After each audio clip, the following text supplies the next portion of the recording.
Greetings, loonies. This is Connor McKenna from Sons of the Dragon, the Immortal Iron Fist podcast, and also Connor L.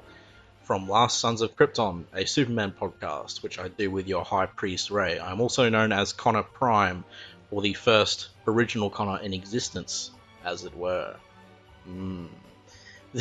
Kidding, sort of. No, yes. Anyway, my 3 favorite Christmas stories. I'll start off with my favorite of the bunch. Wins by a very slim margin. It is Daredevil Volume 1, 266. So this is in Ann Nocenti's and John Romita Jr.'s Daredevil run, which is my favorite Daredevil run. Excuse me.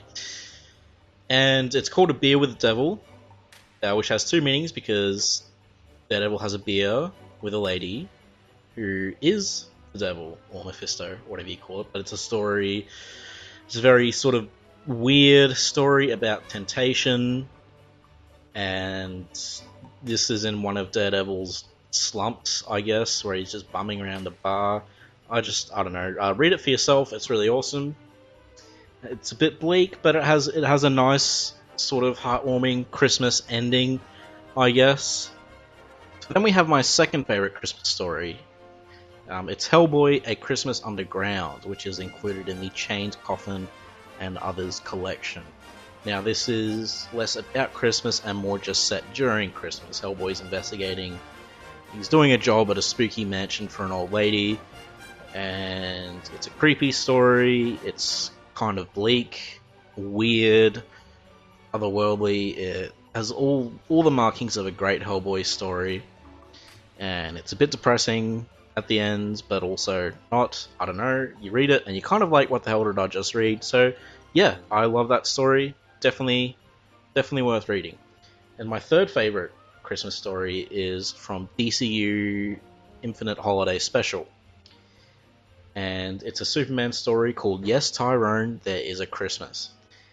And it's sort of comedy, and it makes fun of a lot of the overly sentimental Christmas stories. I laughed a lot when I read this, so I definitely recommend people check this one out too.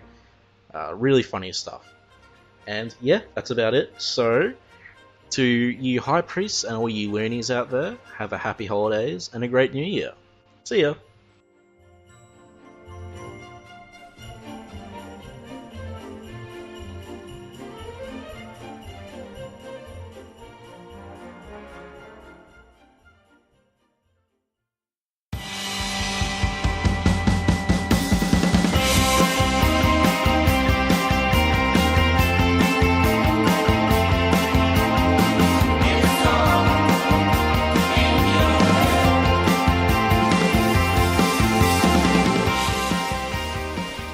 Hello, Looney listeners. Welcome back to one Christmassy, wrap-up-y, end-of-year special episode thing with myself and my good friend Ray. And just before, you might have heard Connor from Sons of the Dragon podcast dropping in his favourite comics of the year. A bit of a recap. I will be sprinkling those throughout the episode as we celebrate all things Moony this year, review an issue, and just have a good time about it. Yes. So yeah, it's myself, Connor, and I got Ray with me. Ray, how you doing? How you going, Connor Shoe? Yeah, awesome to be here. We are at the end of this year, aren't we? And it's been another big year for the ITK community. It's been heaps of fun. A lot of things that we've managed to tick off the list throughout the year. So very, very happy with that. But yeah, I mean, as Connor said, we've got a few, I guess, people that have come on the show, a few guests, and a few people that have hosted on the show. We'll be sprinkling some of their thoughts throughout the show, just basically looking at 2018, what they thought were really good books to read.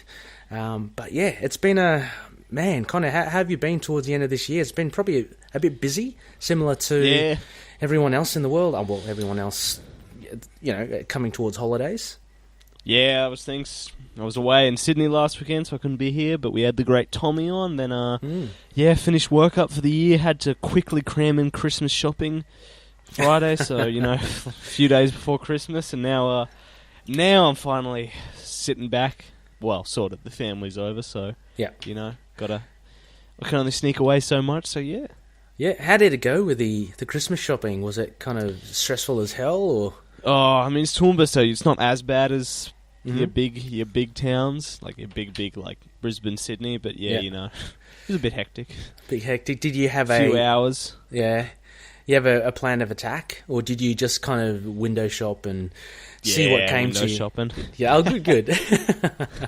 That's probably more stressful though, isn't it? Because if you have maybe a few ideas of what to get someone, it doesn't really crystallise until I think time pressure's on, and you have to actually buy something before the shops close.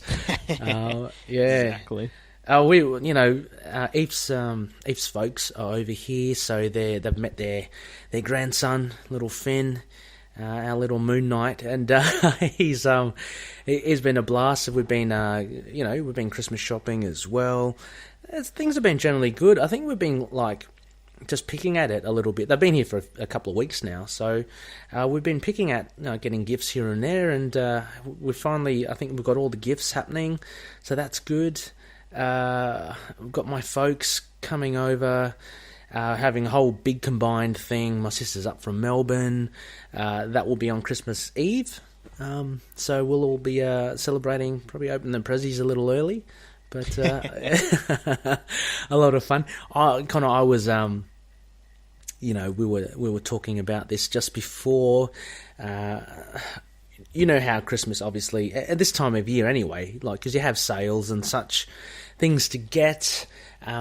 Did you happen to maybe get a little something for yourself, Connor? This time? Maybe a bit too much. Yeah, find a little extra green in the wallet that you thought, oh, hang on, I've got all my gifts, might as well treat myself. Yeah, there's 60 billion Comixology sales. I've got some. Oh God, those aren't they terrible? I looked through the Marvel one. And they're like, what were they, 3,500 or something titles to choose from. Yeah.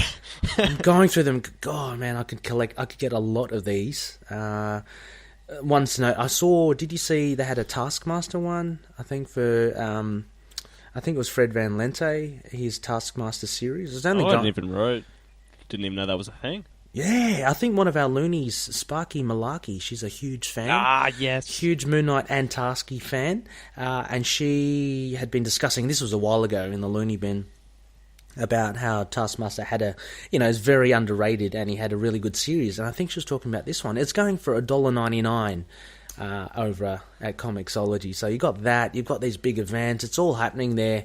Looney listeners, if you haven't checked it out yet, and if you're more inclined to digital comics, check out the sales. It's not only Marvel; it reaches out to DC, of course. Every company, yeah. Every company as well, right? Yeah, like Image and all that, and Dark Horse. So go check it out. But did you come away with anything there, Connor? Yeah, caught up on a bunch of series I missed this year. You sound slightly disappointed in yourself. I did. I spent a lot. Yeah. I bought Spider-Gwen in nice hardcover paperback. Nice. Trades, yes, I bought. Yeah. Bluetooth headphones, went to the movies too many times, It's a good time. Into the Spider-Verse, right? Just, I've seen Spider-Verse 4 times now. Oh, holy Getting moly. there, going strong. How many times did you see Infinity War? Twice, I think. Oh, that's got to say something. That's got to say something about into the Spider-Verse. For sure.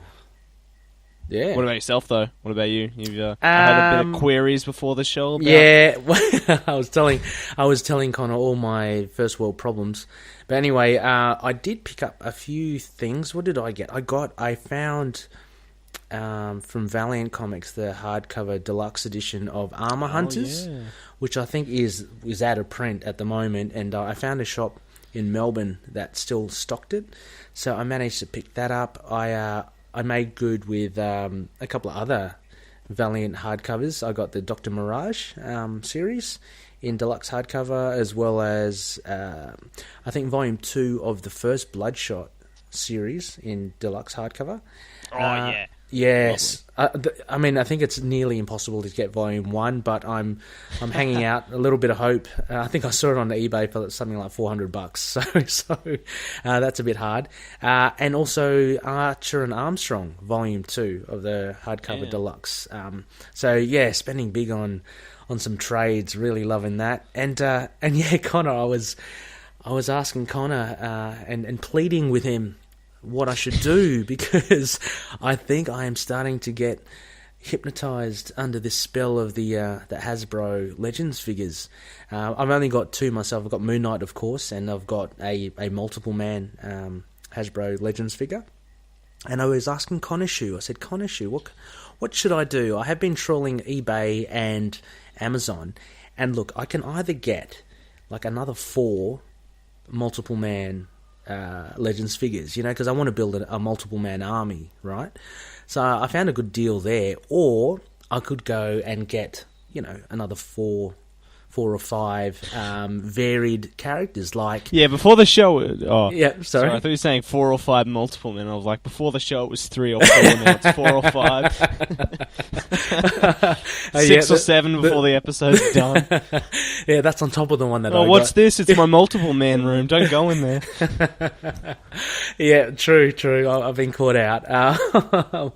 It's probably becoming more and more honest now. Yeah, so I want to build the army, but I've seen like stuff like, obviously, well, my faves, if I can just indulge you listeners, I saw Spider-Woman in her new costume. I think that's pretty cool. I actually saw her in the original costume as well.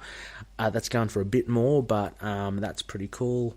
There's Hawkeye. There's Domino. I'm pretty into the Gail Simone Domino run at the moment. And so, yeah, she's looking pretty good in the Hasbro Legends figures. There's Namor, there's a couple of them, there's Black Knight. So they're just endless. They look bloody awesome. So I was in a bit of a bind. I didn't know what to do. I'm just going to have a little bit of a mull about it and decide later on. But those are my problems, which, to say the least, are good problems to have. Anyway, Loonies, while we're here, we've got a... fill out our survey. Multiple man or other figures. Drop them below. Oh yeah, I might do a poll. Why not? I'll do a poll. What should I get? But why are we here, Conishu? Other than to celebrate the great year that we've had, to reflect upon some of our past guests and hosts. What else are we doing on this very episode, our last of the year? We are talking about a cute little issue. And sort of talking about the year that was, I guess. And our favourite issues. All that sort of great stuff. Yeah, exactly. Oh, man, have you got 3 up your sleeve? Top 2018 issues? I got 5. I narrowed it down. I'm writing an article for Big Comic Page or Post Up. That'll probably come out in the new year because I'm a bit slow on writing it. But yeah, I think top 5. She Could Fly from Dark Horse Comics. You got Long Lost from Vault Comics. No, Scout Comics. You got What If Magic Won from Marvel Comics this year. Transformers Lost Light, of course. And Prism Stalker from Image Comics. Wow. What was that? Yeah. What was the Marvel one? What If Magic... What If Magic... its full title is What If... the What If... Okay, mark. Right. Yeah, Magic became the Sorcerer Supreme. It's a nice little one-shot you can pick up. Okay. Nice one. Right. And what was the last one? Prisoner... What was that? Prism Stalker. That one Prism came out Stalker. about mid-year through Image. It's like a cool, very psychedelic-looking sci-fi comic about, alien races and kind of like the reflection of immigration and, identity and big sci-fi things within a very, very interesting little story, Cool.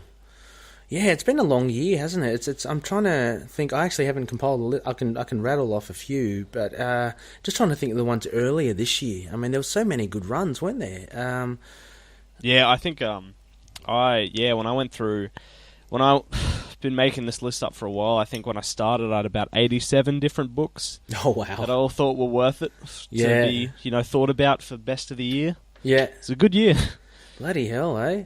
Look, it'll be great if we put this in the show notes as well, Conishu, just to let the loonies know, like, your favourite. And I'll put in my favourite as well as the ones that we have throughout the episode from our various guests. But look, first one I would say, only because of the anticipation, I would say Moon Knight 188. That anticipation for that new series, and how Bemis kind of really, I thought he just blew it out the water. I mean, considering you had to follow up on Lemire's run, and you might have opinions about the entire Bemis run, but his 188 I thought was really good. I think 188 was last year, though. Was it? Yeah, November 8th, 2017. Damn. Okay. All right. I'll have to have another think then. Yeah, right. Oh, yeah. That first issue was such a brilliant issue. Probably still, yeah. I think I really like that run, but I think that first issue, probably still my favourite issue from it. Yeah. Something really special, something so out of the, completely out of the blue. Yeah, such a strong. Nothing we'd ever seen before. Yeah, no, absolutely. All right, okay, well, I'm going to say then, stop that. Okay, 2000, that doesn't qualify. 2018, Immortal Hulk, #1. Oh, yes. I think that was a great... Oh, man, and it's still going strong, isn't it? It's no signs of stopping too, which is fantastic. Man, Al Ewing and Joe Bennett on art is just... He would give Jason Burrows a run for his money with horror art. Really, really good stuff. But anyway, Conishu, I've got to give a bit of thought on that. We actually, one of our listeners and one of our favourite loonies, the Rick Ball special, he came back to us as well for his favourite issues of 2018. He's not able to give us an audio, unfortunately, but he did write into us. So, Conishu, have you got Rick's message there? I sure do. He says, "Hey guys, it's the Rick Ball special coming at you with my top single issues of 2018, and it's obviously, if you've been in there alongside the Looney Bin chat, I think we can definitely say obviously, going to be both Infinity Countdown Darkhawk and Infinity Countdown Sleepwalker, both fantastic books that have single-handedly reinvented, rebooted two fan favourites from the 90s for the modern age, thanks to Chris Sims and Chad Bowers. Maybe Moony will show up in Secret Defenders." Which is a book they teased at the end of Sleepwalker. Very exciting. And he says, finishes with, "I hope everyone has a very Merry Christmas and a Happy New Year."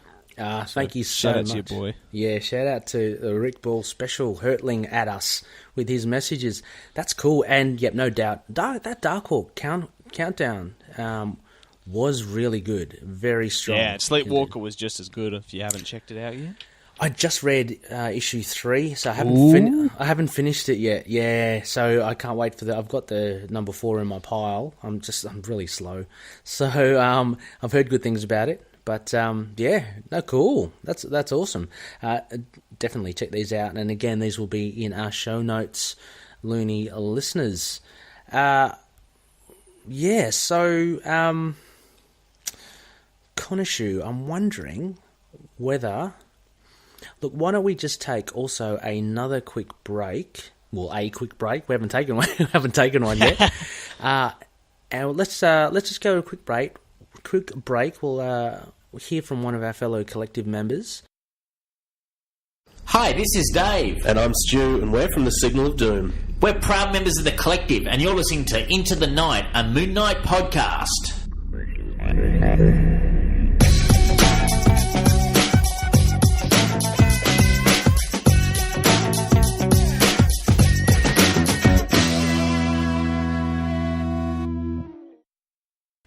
Yes, welcome back, Looney listeners. Anyway, Connor, before we get on to the comics, a year in review, hey? So there were a fair few things that we managed to tick off our list for the show for ITK. I guess off the bat, what would you say was, one of your faves or your favourite thing? Possibly. My favourite thing of this year is... Actually, if it's 188 we reviewed, I can definitely say that, I think we knocked it off this year, was the Isle of Ras, and just a whole bunch of, of just guest loonies coming on, I think that's kind of, something people expect to say, but it really is crazy, especially I've had a bit of a busy year, so I haven't always been here, and we've always had a great loony to pop in to fill in for me, or I've been there alongside them. We've had great episodes. We've been able to alongside them, spread our thoughts, spread opinion, see different perspectives, and spread what we cover on the show. The Isle of Rus are a great way to talk about different comics and different likes from Moony fans, as well as, talk about Moony even more then, and it just made it, because, it just really sung home the point of this this podcast being, something for the community, something for, a proper space for all Moon Knight fans. And we not only started that, but grew it massively, and I think to great positive reaction, and can't wait to grow it more in 2019. Yeah, for sure. I mean, I think we were both surprised how well that kind of took off. Just getting... we put a hand up saying, look, it would be great to interview some people, some of the loonies, and we got some really good feedback, and we managed to cap off some really cool, insightful interviews with them to get to know them a bit more, as well as their favourite books as well. I mean, I can't argue with them. That was a really fun thing to do this year, and we'll definitely continue at 2019. Actually, I was speaking to, I want to give a huge shout out because he gave us such kind words. Anthony Sitko from Capes on the Couch podcast. They're a podcast that talks about, I guess, mental issues, and it's there's a psychiatrist on there, like a certified psychiatrist. Dr. Issues is his name, and they use superheroes to discuss potential, various mental issues, and they really dig deep into it. Anyway, Anthony's a huge Moon Knight fan, and he gave us a massive shout out. So really thanks for that, Anthony, and really check out Capes on the Couch podcast. They are doing fantastic work. I just listened to recently, they've done a couple since. They've got Kingpin, they've done Mr. Miracle. I listened to their Hulk one. They did one with Hulk because obviously Bruce Banner has massive issues. But they got right into it, and they had special guests on there to talk about it, and it gets into really in-depth stuff and really intriguing stuff. They obviously did Moon Knight a while ago. I listened to that. That was just fantastic. Multiple Man, many know that I'm a fan anyway, so they did Multiple Man, which, again, he has huge mental issues. So it was really interesting stuff. Anyway, a huge shout out to them. Fantastic work that they're doing. I cannot promote them enough. And Anthony is keen to come on the show. A potential Isle of Ra, perhaps. Hell yeah! Yeah. So it'd be great to have Anthony on board. And hopefully we'll see him in 2019. Anyway, that was a little bit of a. I digress a little. You just reminded me about that. But Isle of Rus, they're really good. Look, I thought we did a huge thing at the beginning, Conishu. I thought that great podcast crossover that we did, we managed to amongst... That was this year too. That was, wasn't it? Yeah, March, I think, February, March. Not only us, obviously, 3 other podcasts, Inner Demons, Ghost Rider podcast, Sons of the Dragon, the Immortal Iron Fist podcast, and Defenders TV podcast.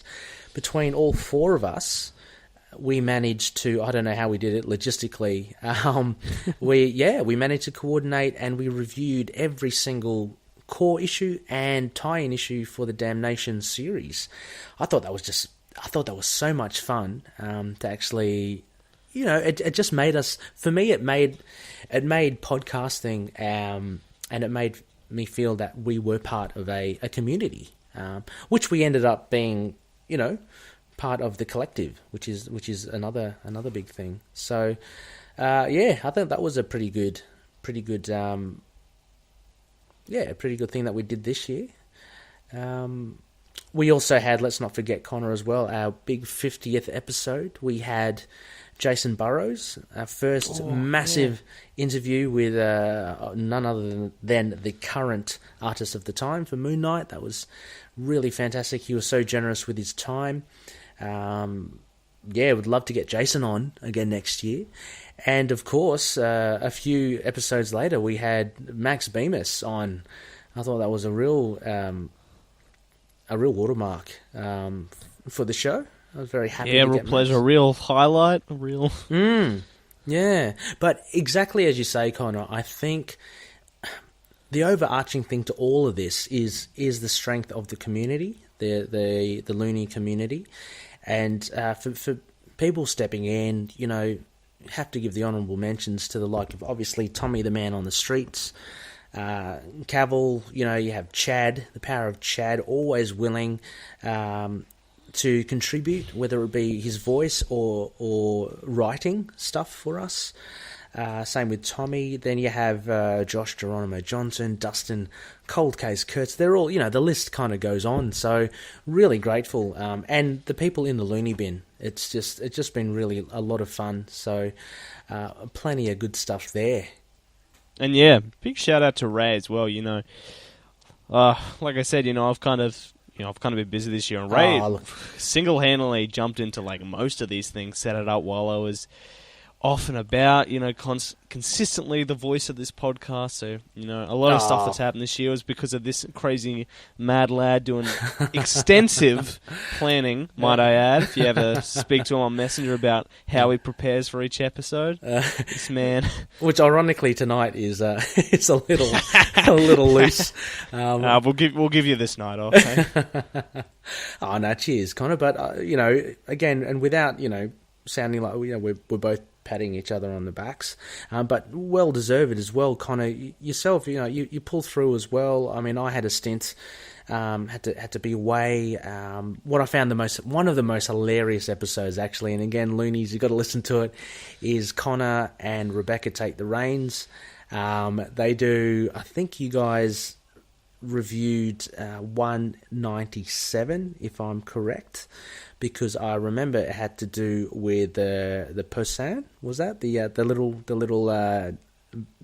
poultry dish, and you were talking about yams, Connor. I thought that was oh God, you remember that? I remember that now. That was a hilarious episode. So, you know, big props to Connor Shue as well for keeping the show going on as well. You know, chatting up with Tommy as well. Tommy stepped in, and you know, you've hosted with Tommy as well as others. It's been really good. So cannot thank you enough as well for that. Anyway, I think, unless were there any other big things this year, kind of shoe that you can think of from the show? Potentially through our page. Oh, of course. Actually, sorry. Of course. Again, we've got a big shout. Sorry, Connor. If you were about to say something? No, you go first. Again, a big shout out to our rebranding towards the end of the year, and a big shout out to, again, another Looney who contributed, Noel Tate, lead singer and guitarist of Deleta, the band. Please check them out. They have supplied us and graciously allowed us to use all of their music. Well, all of our music is theirs on the show. So it just makes everything even feel more homegrown by having music and stuff provided by Loonies, as well as our new logo, refined beautifully by Randolph Benoit, and off the back of his brother Ben's recommendation. So thanks to the brothers Benoit there. So yeah, that was I thought another highlight for this year. Yeah. No, I think we covered it fantastically. Well, yeah, we covered it. You know, getting the love out. We're getting the love out. Anyway, so it has. I guess what we're saying, it has been a big year. Don't worry, we have things cooking as well for next year. So I can never sit still. Believe you me, a few little ideas sprouting up. So can't wait to reveal them to you. I mean, if anything's being said, I mean, the whole idea of having our rebranding is heading us towards a particular direction where we will dabble our feet into. Yeah, just keep your eyes out for next year, and hopefully that can kick off. I'm looking forward to that. Anyway, without being too more cryptic, Conishu. How about we take another quick break, and we'll be back for our review of Silent Night.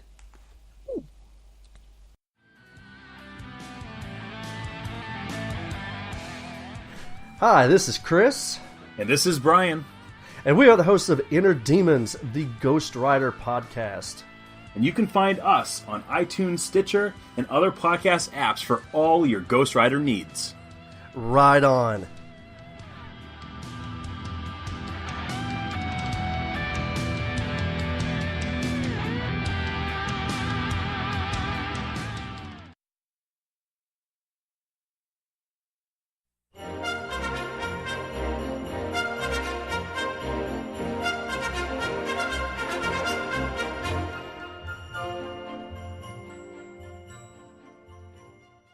Hey there, loonies. It's Dustin, Cold Case Kurtz.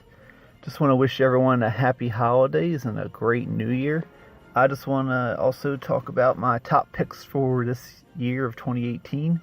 2018 was a great year for comics, but these are my top three, I think. First, in no particular order, actually, by the way. First, Saga number 54 by Brian K. Vaughan and Fiona Staples. That was the end of their current arc for Saga, and I think they were going to take about a year break after that. So it was a hard read. It ripped my heart out. I think it was a tough one. It was really good. I love Saga. And let's see, number 2 is Dr. Aphra number 20 by Simon Spurrier with the art by Kev Walker. I love Dr. Aphra. It's a Star Wars comic. If you love Star Wars, I recommend you read Dr. Aphra. This was the start of a new arc that they just finished up. This came out early this year. And it's just great. She's a great character, so yeah. And then number 3 is Detective Comics number 973, written by James Tynion IV and art by Joe Bennett. This was the last issue of the what was it called, the Fall of the Batman, I believe, arc that James Tynion did. I think this was one of the last. He was ending his run with this. It's a great issue. It has a lot of my favorite characters in it. Has Anarchy in it, who's one of my favorite villains. It's a great display of all the different characters in the family. I really recommend you read it if you're into. And I know I said 6 times there, but hey, that's more than one, so sorry. Anyways, have a happy new year, guys, and look forward to seeing you in 2019.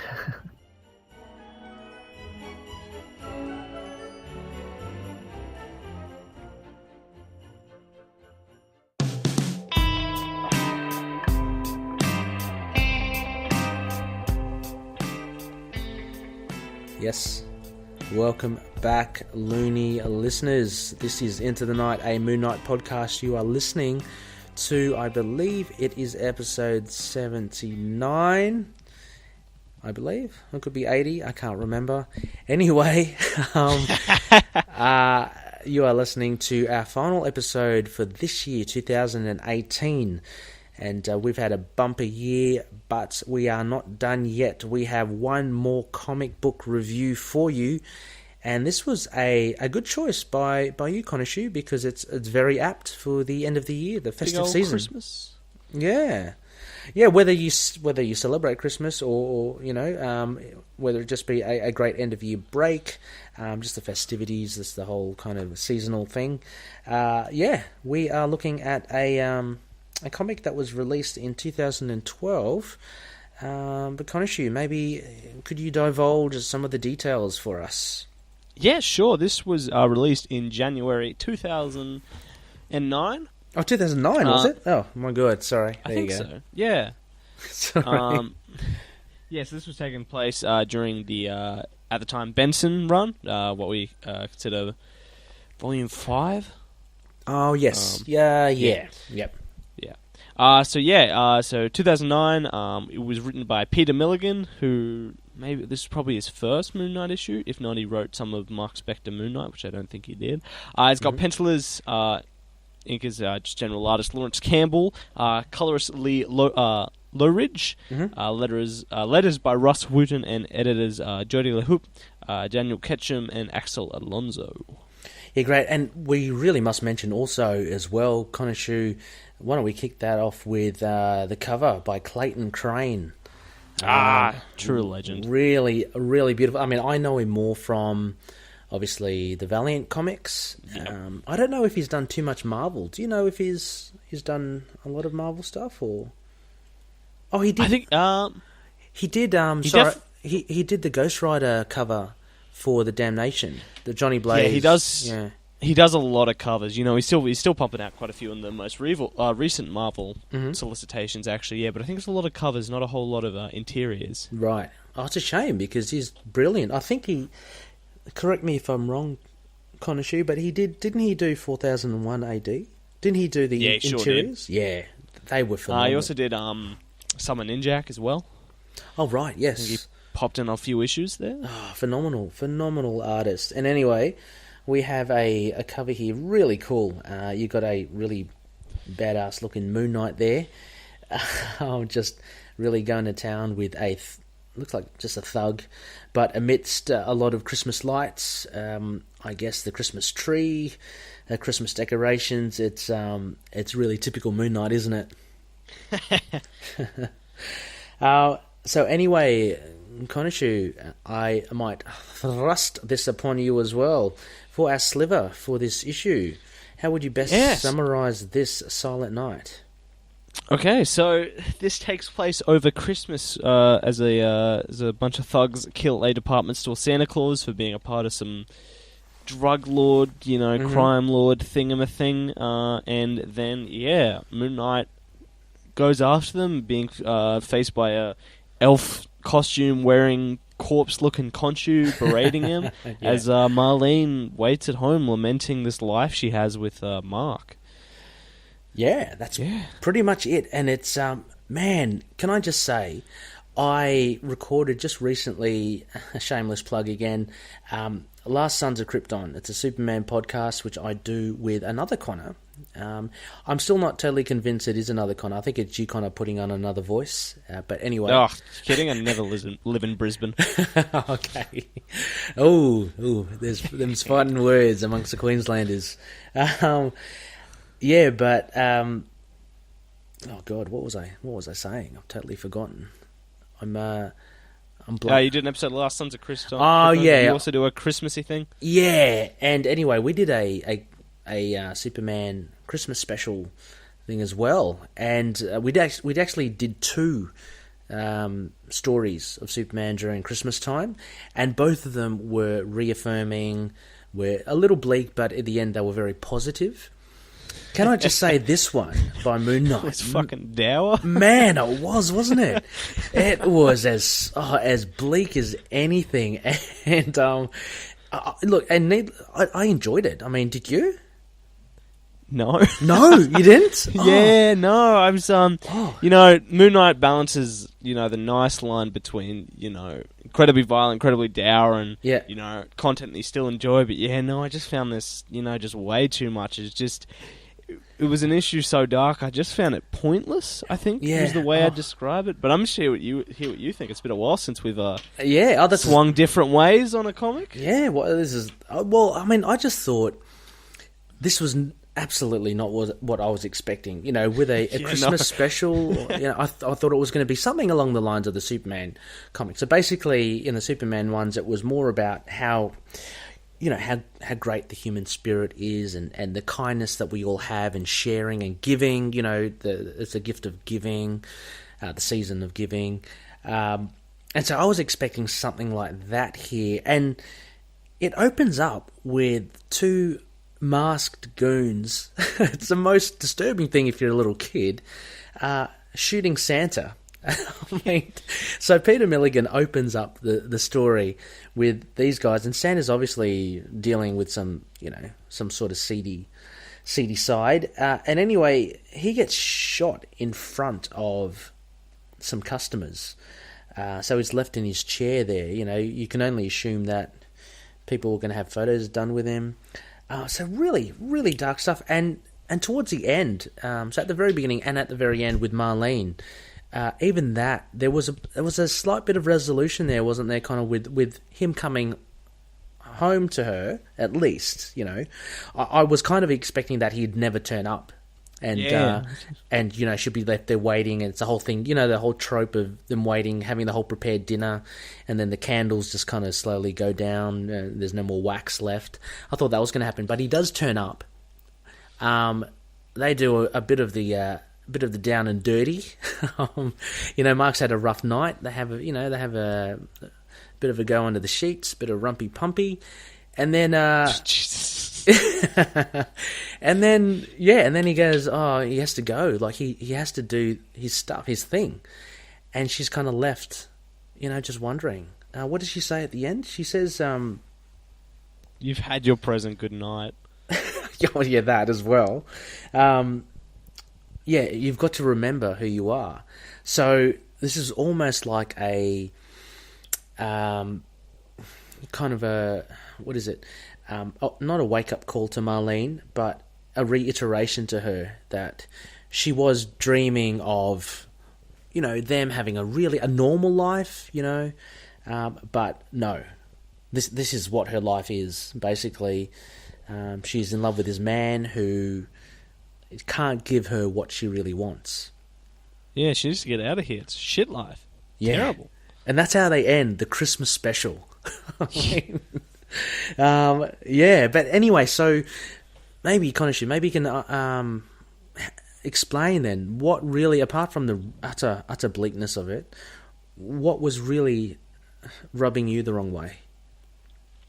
Yeah, it was.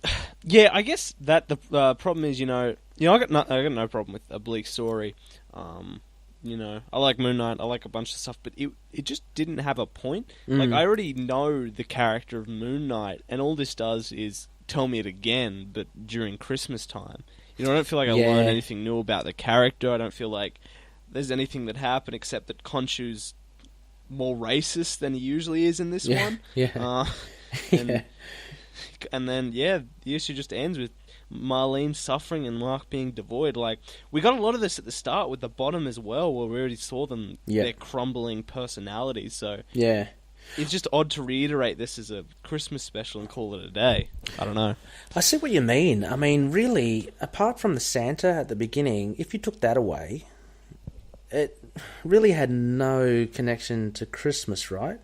I mean, Marlene's, she's cooking a turkey, and there's a special event going on that could easily be Thanksgiving, or just a special night. Really, there's no real reason why it is a Christmas special. I can kind of I can see that, and I know what you mean, but there is no point. If actually looking at it now and going through it, apart from what Milligan does, I think, is he really does set out a couple of really badass scenes, which are really cool.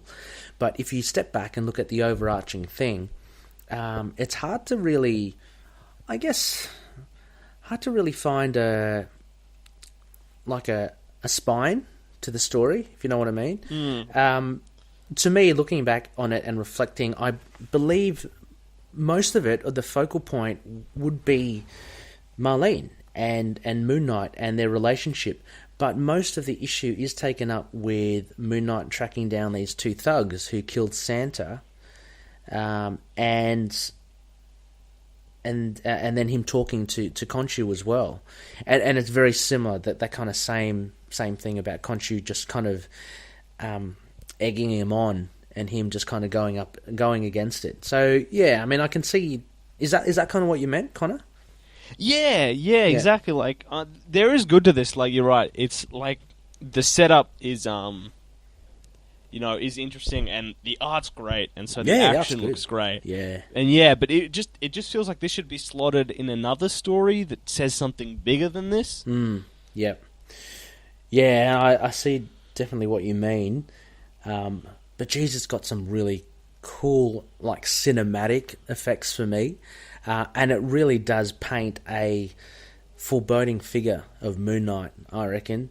I mean, if I can go into some of those little points.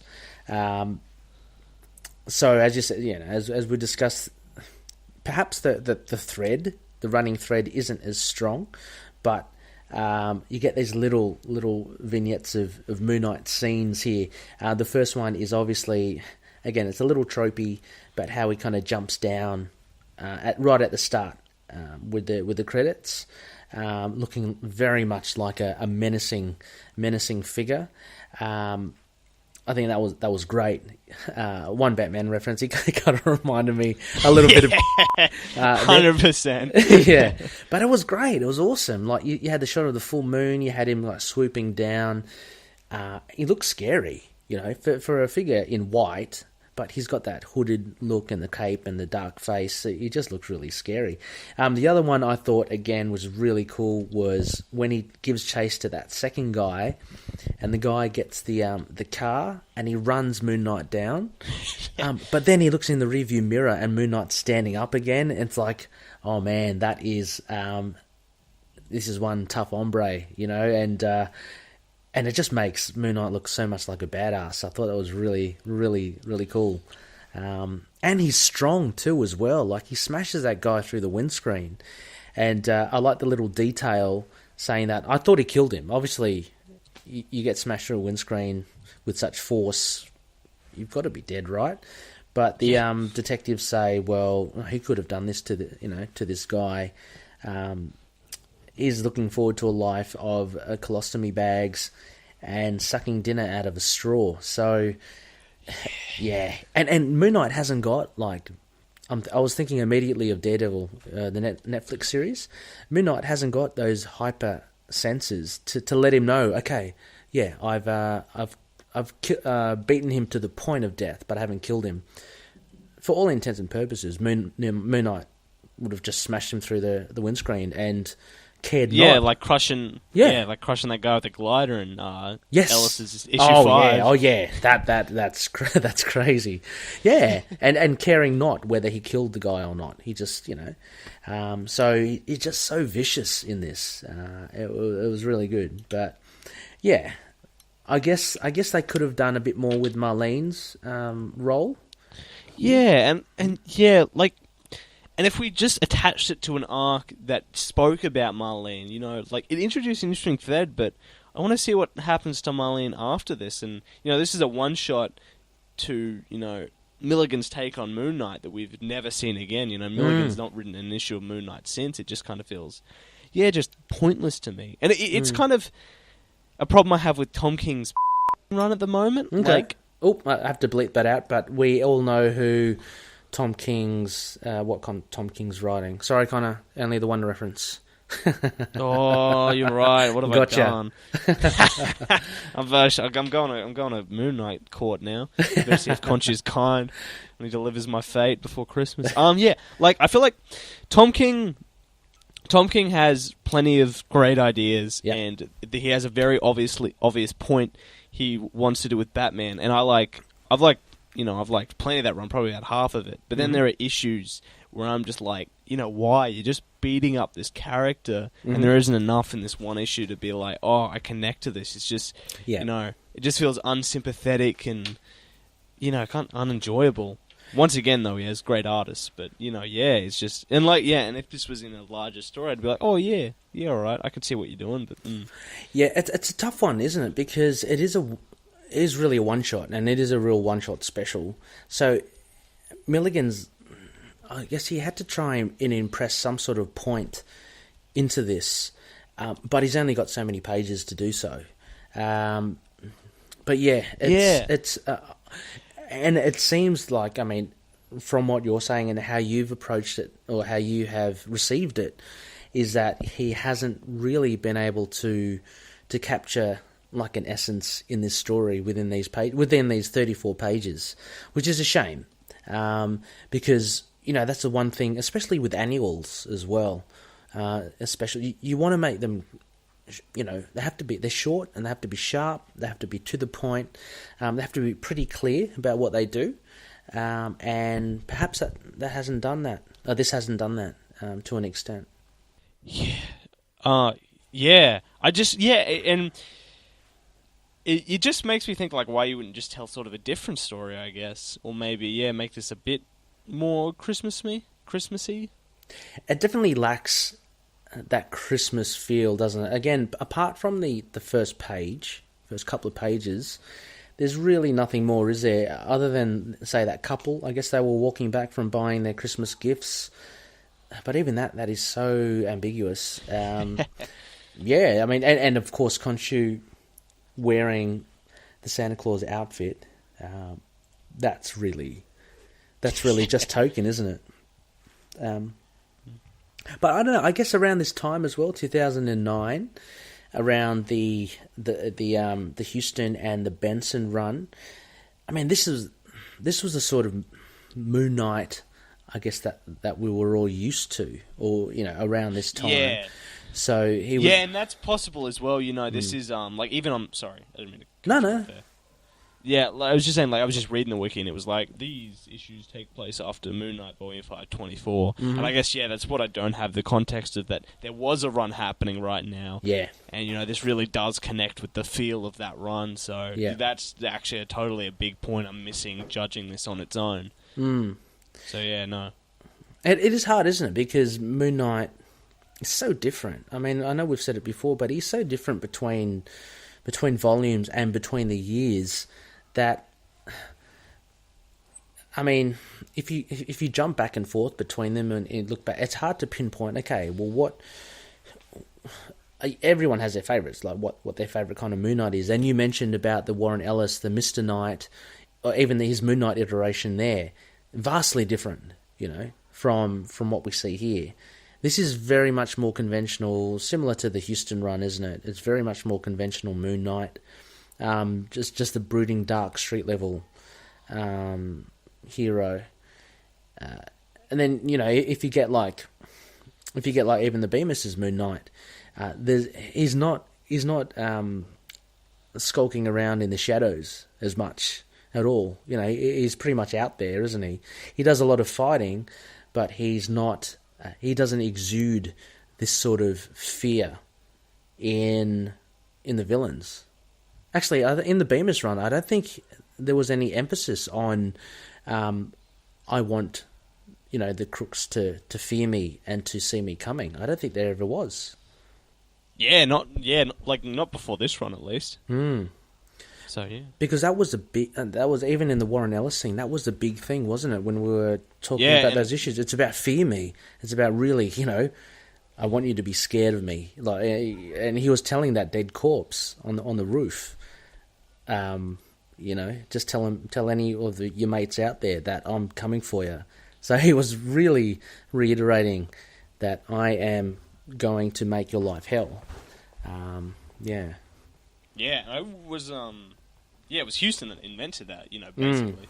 So I think you're right. This is that's a good point that totally changes my perspective on this issue now, I guess.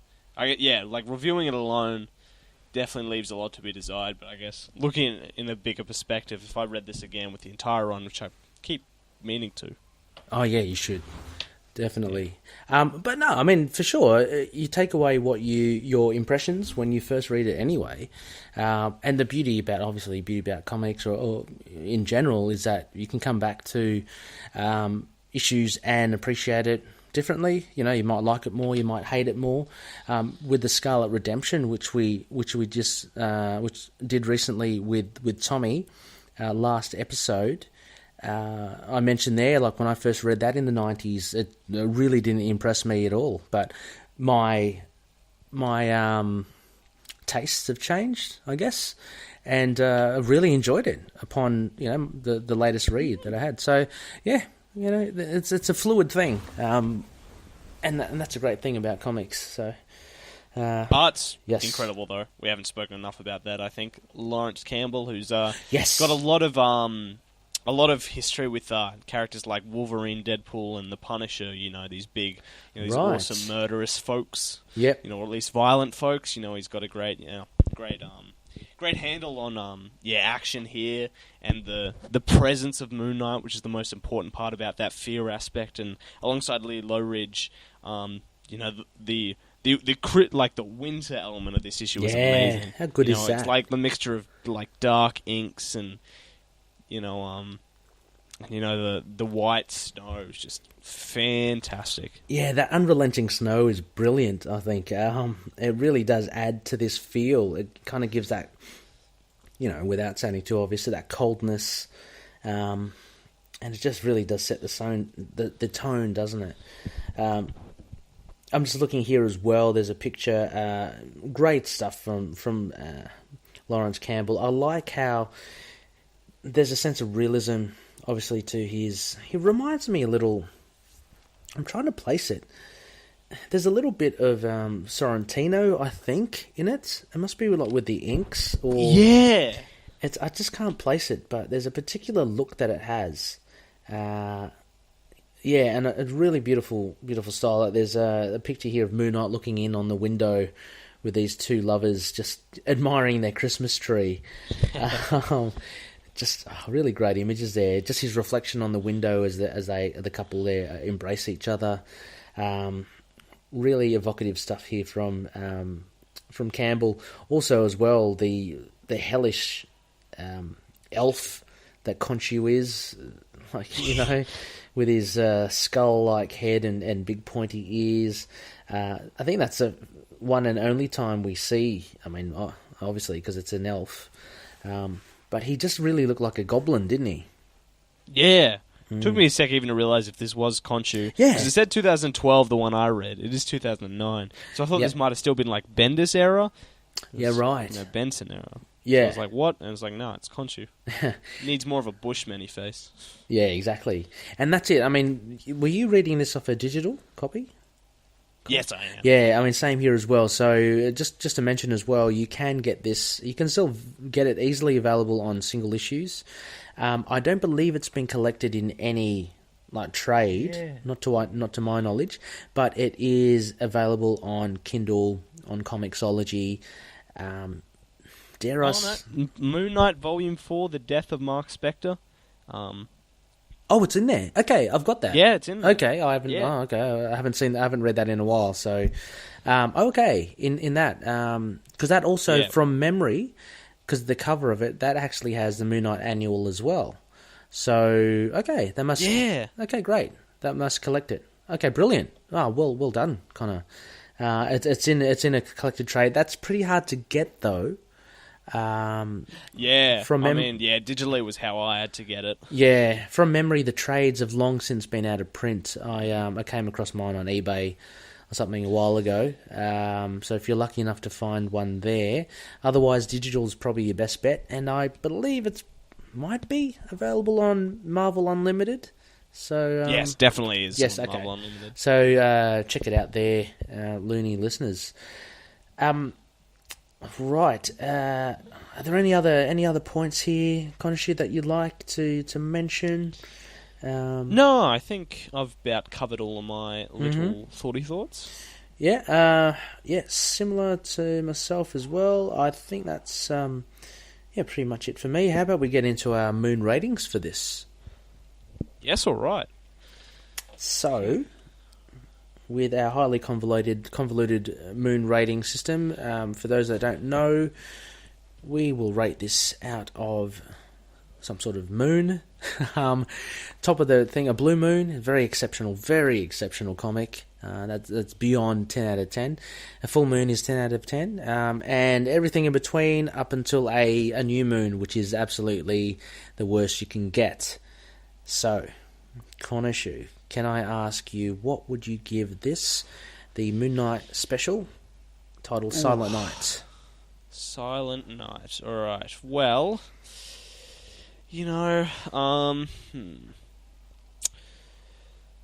it's kind of tough. Looking at this,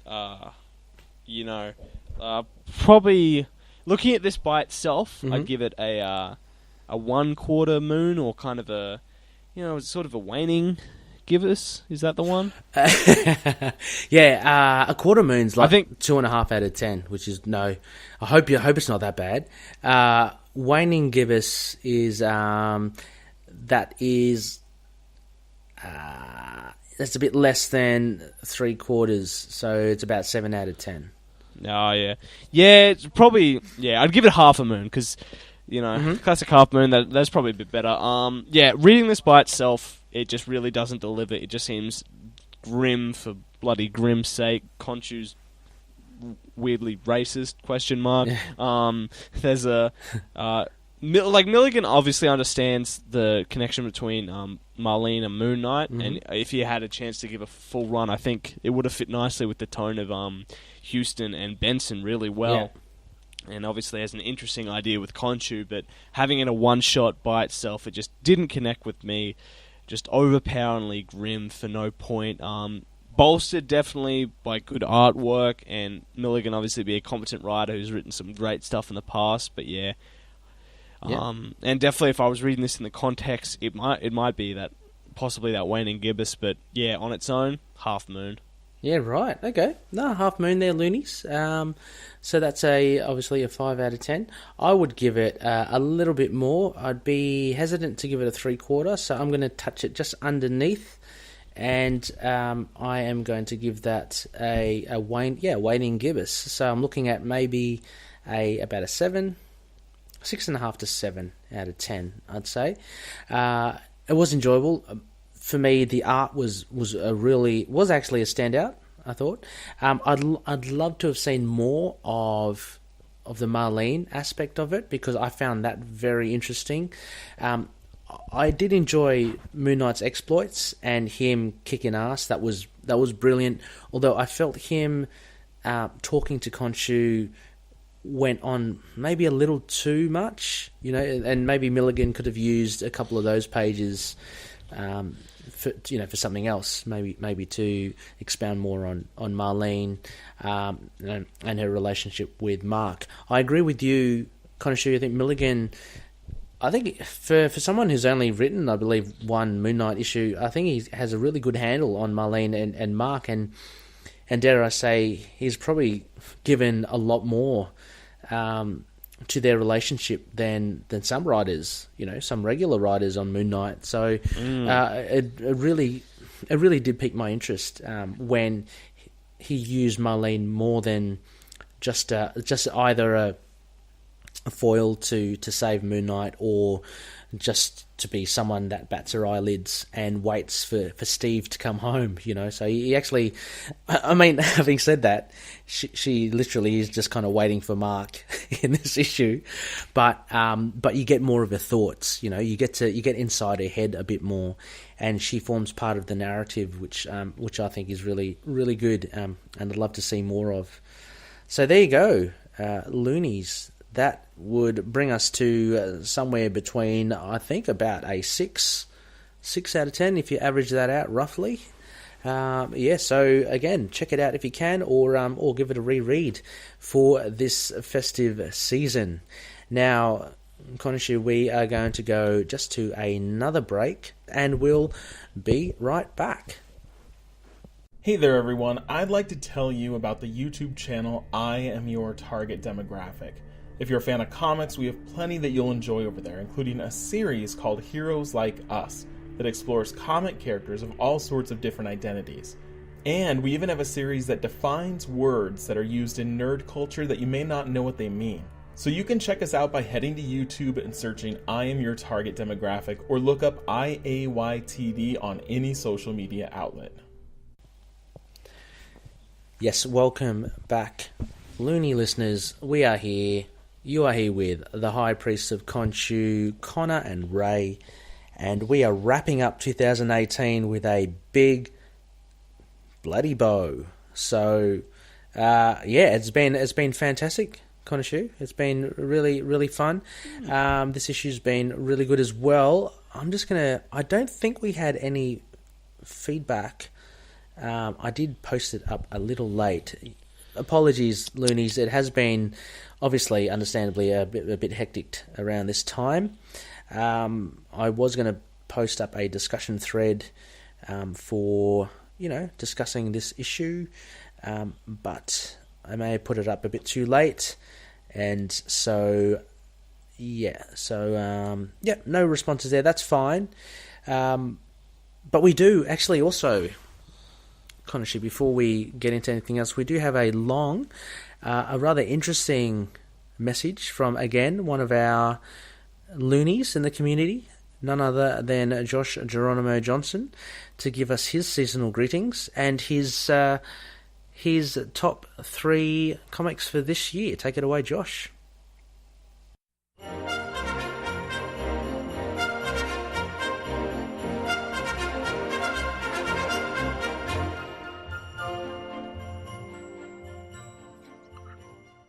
Hello, Loonies and High Priests. It's your old pal, Josh Geronimo Johnson. I'm here to talk about my 3 favorite comics of 2018.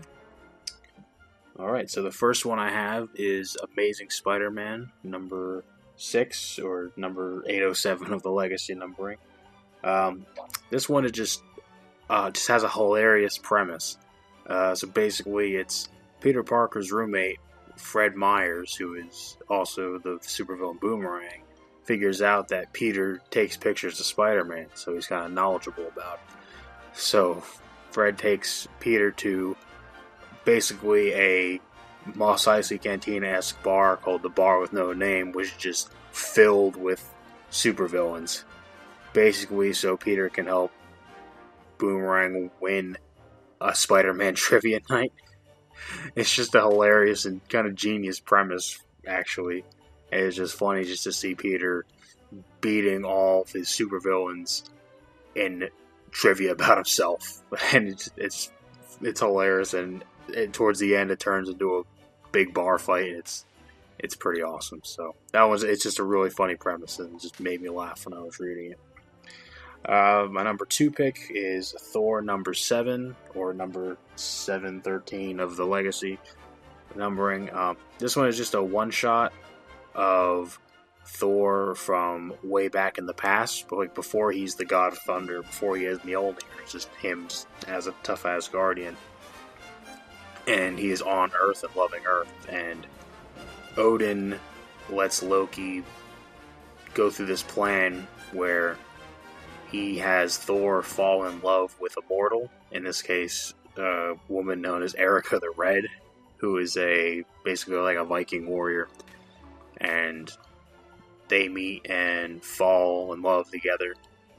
Then Thor ends up having to leave to go fight in some Asgardian war. And then he returns, and to him it only felt like a short amount of time that he was away, but on Earth it's been 40 years. And in that 40 years she has died. And she was actually the woman the famous story of the woman who stood at the cliffside waiting for her love to come back from war. And she waited basically until her death. And this teaches Thor basically what it's like to be a god, but then he also, it makes him love Earth even more. And basically Loki's plan backfires. No surprise. And yeah, I just like it just because it's just a good one-shot story, and I like seeing Thor before he's Thor, and yeah, it's even kind of an emotional story too. And then my number 1 pick for this year is Amazing Spider-Man number 801, which is the last issue of Amazing Spider-Man written by Dan Slott. Now, I only picked up reading Amazing Spider-Man currently with the arc that preceded this, so issue number 798, the whole Red Goblin story. So I haven't been reading it for 10 years, so maybe this doesn't hit me as much as it does other people, but this is still a really good, really quiet finale, but in a good way. And basically, so what it is there's this guy. He goes into a convenience store to buy cigarettes on his way to something really important. And then when he goes into the store, it turns out that it's being robbed. And then a young Spider-Man crashes through the window and stops the robber and saves the guy. So this is way back in Spider-Man's early days. And then it turns out that this guy was on his way to go meet his dying father. And he just made it just in time. And then it cuts to the present day, which Spider-Man is. He is fighting some masked goons, and one of them gets away, and he has like a bomb in his briefcase. And the guy from earlier, who I believe his name is Ken, he trips up the bad guy getting away, so Spider-Man webs him up. Then him and Spider-Man have a small talk, and Ken is like, hey, I know you probably don't remember this, but you saved me a long time ago. And I just want to thank you for that, because you got me to quit smoking. And, of course, Peter's like, oh, I'm sorry I don't remember, but I'm glad to know you're doing all right. And then he takes off. And then Ken, I'm assuming, is with his niece. And his niece is like, oh, why of all the superheroes that I'm up close to, why does the first one I come across have to be Spider-Man? Why couldn't it be like Iron Man or Thor or whoever? And then Ken is like, Spider-Man saves people every day. And every person that gets saved means somebody else. So he saves moms and dads and brothers and sisters and aunts and uncles. So you might not think that he does a lot, but he saves people every day. And that he saved me. And so I just think it's just a really good, quiet finale. Good small, emotional story. And yeah, I just think that's my favorite issue that I've read this year. Bear in mind, I haven't read too much. I don't read that many new comics. Okay, so yeah, those are my 3 picks. I just want to say happy holidays to all the loonies and all the high priests, and I just want to say congrats on a great 2018 for Into the Night, and here's to an even better 2019. So happy holidays, and have a good new year too. All right, see you guys later.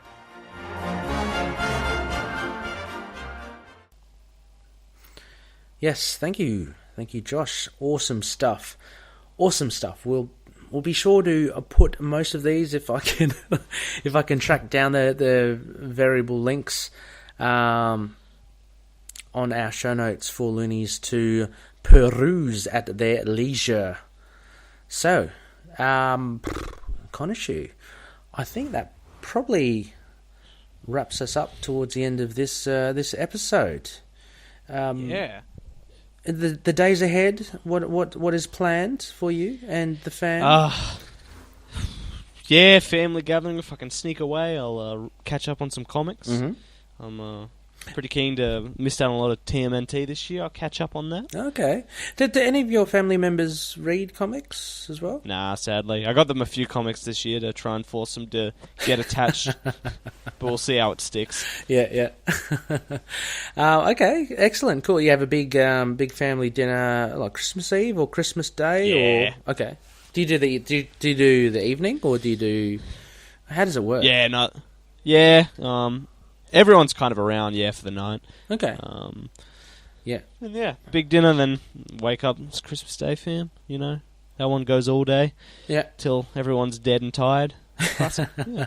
Imagine. What about yourself? Yeah, we'll celebrate Christmas Eve more than I think. So on Christmas Eve we'll have the combined fam over, and that will go into the night. No pun intended.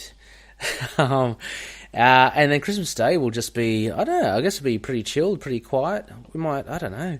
It sounds really boring. I don't know, we might turn on the telly, see what's on.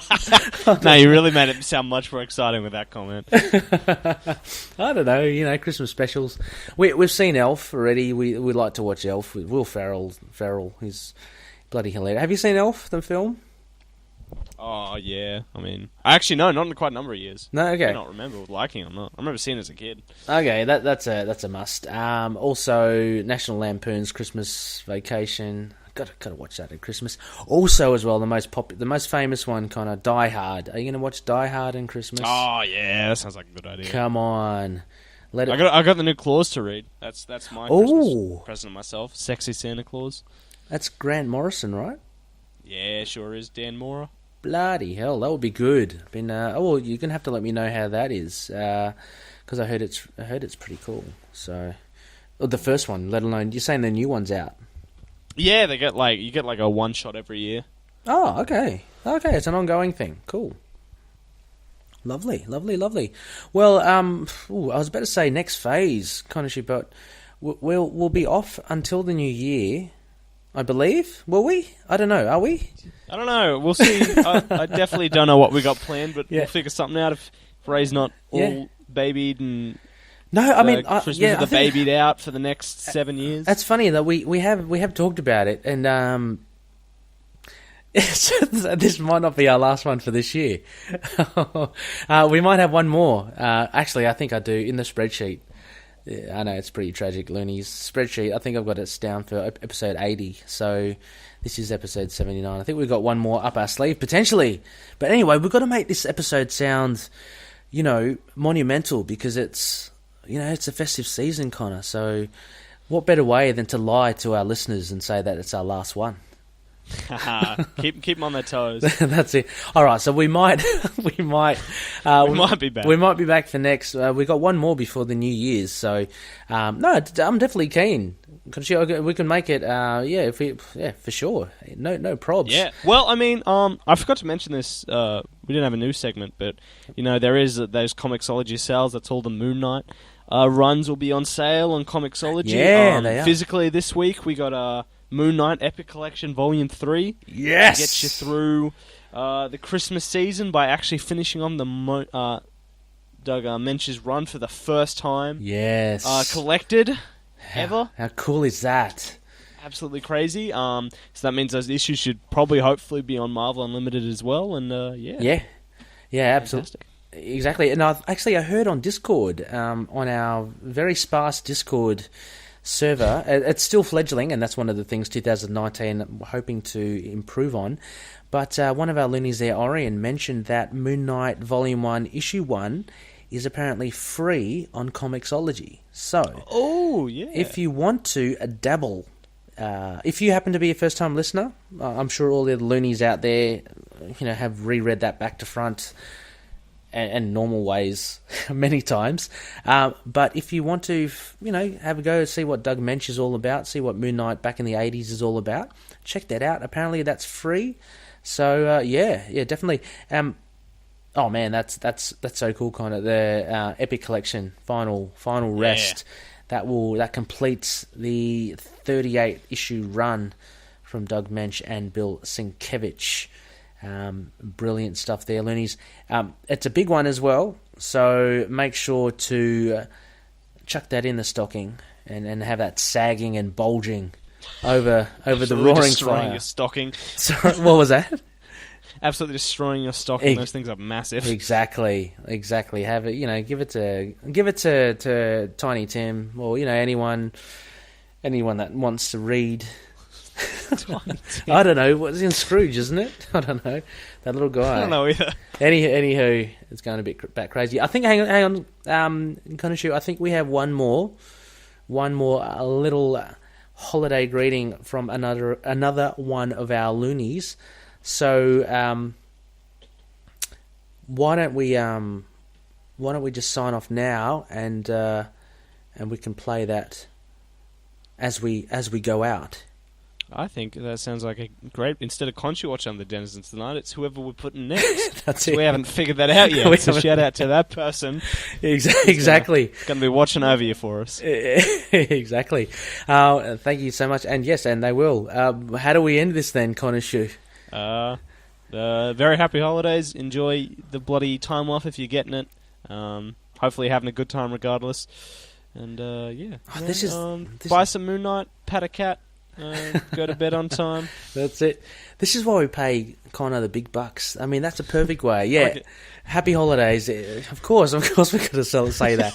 Happy holidays for sure. Yeah, exactly. Enjoy your family. Enjoy your friends. Enjoy giving.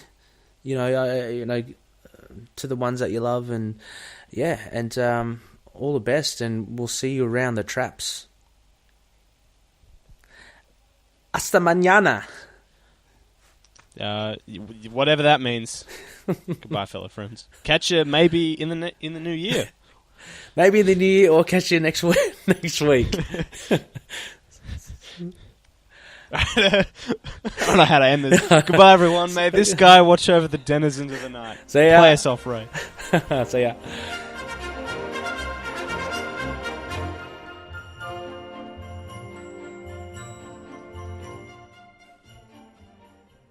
What's up, fellow loonies? It's Chris here, calling to you from Defenders TV podcast, wishing you a Merry Christmas and a Happy Holidays and everything in between. So, Ray asked me to pull together a couple of top Christmas-themed comics that you can dig into over the holidays. And do you know what? Because it is me, you're gonna get Spider-Man. That's what it is. Come on, let's be serious about it. So the first one I wanted to give you a quick shout out to was Amazing Spider-Man 420, 'Twas the Night Before Christmas. Now, it's not an amazing story, let's be honest, but it does have some really cool artwork, especially back in those days. But additionally, you've got X-Man, none other than Nick Gray, the pseudo kind of alternate reality Cable.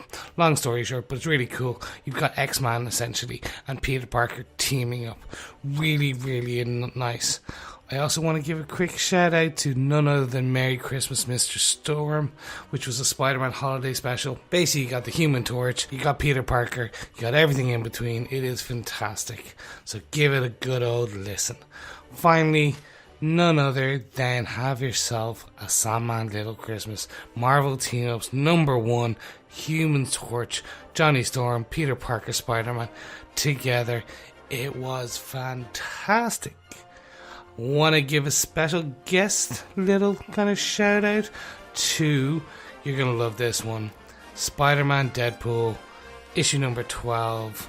Oh yes, back from about 2 years ago, and you've got Spider-Man, you got Deadpool saving Christmas. What more can you want? Chimichangas presents galore. It is fantastic. If you want to read something a bit more up to date, well, do you know what? You've got Deadpool issue number 7, which came out just at the beginning of this month, and it is, yes, Deadpool saving Christmas all by himself. Oh, it's good. He's got to kill Santa Claus. Oh, you're going to enjoy this one. Trust me. Great. Sit down beside the fire, pour yourself a little bit of Tibble, and enjoy Deadpool issue number 7. So, guys, thank you so much. Merry Christmas, Happy Holidays, everything in between. No matter what you're and who you're enjoying your day with or your days with, make sure they're fun. You get some comics in there, you get some Moon Knight in there.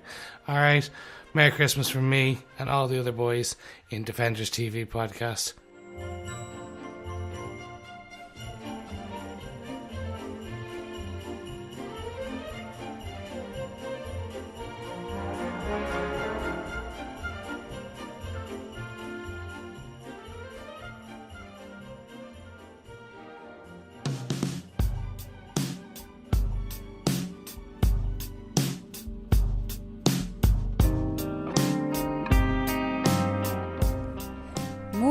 And affiliated characters, stories and events are properties of Marvel Characters Incorporated. Materials used and discussed within the podcast are intended for critique and review purposes only under the fair dealing concept of the current Copyright Act. The views, information or opinions expressed during the podcast are solely those of the individuals involved and do not necessarily represent those of the copyright owners.